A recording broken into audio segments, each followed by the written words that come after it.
జిల్లా ఏజెన్సీ ప్రాంతంలో pressure bomb పేలింది. అయితే ఇప్పగుండెకు చెందిన యువకులు వెదురు బొంగుల కోసం మత్యంధార జలపాత సమీపంలోని అడవికి వెళ్లారు.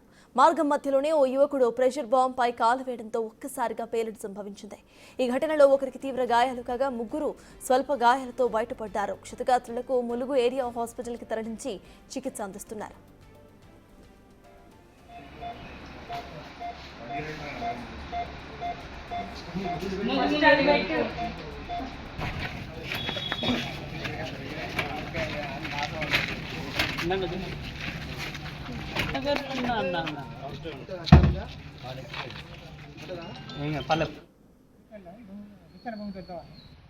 ముత్తాలమ్మ జలపాత కిందనే సోడు నరసింహరావు కూసు నాగేసి బొగ్గుల కృష్ణమూర్తి అయితే బొగ్గుల కృష్ణమూర్తి తొక్కింది బలాంబలస్ట్ అయింది. అక్కడి నుండి కడవలతోటి దుప్పటితోటి మోస్తారు.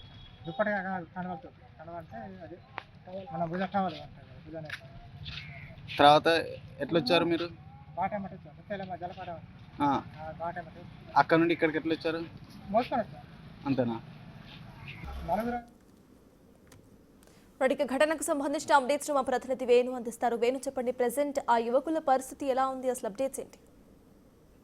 ప్రధానంగా ఇందులో వ్యక్తికి తీవ్ర గాయాలై 2 కాళ్ళు లాస్ కావడంతో 2 కాళ్ళు తీసేయాలంటూ కూడా వైద్యులు చెప్పారు. ఇక మరో ముగ్గురికి స్వల్ప గాయాలు కావడంతో ములుగు ఏరియా ఆసుపత్రి లోపల వాళ్ళకైతే చికిత్స ఇస్తారు. ఇక ఇది ఈ సంవత్సరంలో 3వ ఘటన. జనవరి లోపల జరిగినటువంటి ప్రెషర్ బాంబ్ పేలు లోపల అంకన్నగూడెం గ్రామానికి చెందినటువంటి నవీన్ కూడా ఒక కాలు కోల్పోయాడు. ఫిబ్రవరి లోపల ప్రెషర్ బాంబుపై కాలు వేసి రాజు అనే ఒక యువకుడు కూడా స్వల్ప గాయాలయ్యాయి. సో ఇక కర్రెగుట్ట ప్రాంతం అంతా కూడా పూర్తిగా వెదురు బొంగుల కోసము కర్రల కోసం వెళ్తున్నటువంటి ఆదివాసీ అమాయకులు ఆ ప్రెషర్ బాంబులను చూడక దానిపై కాలు వేయడంతో ఒక్కసారిగా అవి పేలడము, పూర్తిగా వీళ్ళంతా అంగవికలుగా మారుతున్న పరిస్థితి. గత సంవత్సరం జూన్ లో కూడా సుజాత అనేటువంటి ఒక మహిళ ప్రెషర్ బాంబ్ పై కాలు వేయడంతో పూర్తి ఒక కాలు కంప్లీట్ గా తొలగించి ఆర్టిఫిషియల్ కాలు 10 రోజుల క్రితమే ప్రభుత్వం అందజేసింది. అంటే ఈ విధంగా అటవీ ప్రాంతంలో ఎటు వెళ్లాలన్నా కూడా పూర్తిగా ప్రెషర్ బాంబుల భయంతోనే అటు ఆదివాసీలు బిక్కుబిక్కుమంటూ గడుపుతున్న పరిస్థితి. ప్రస్తుతానికి గత 2 నెలల నుంచి కూడా అటు ములుగు ఎస్పీ కూడా అడవిలోకి ఎవరు వెళ్లొద్దు, ప్రెషర్ బాంబులను కూడా నిర్వీర్యం చేస్తున్నామంటూ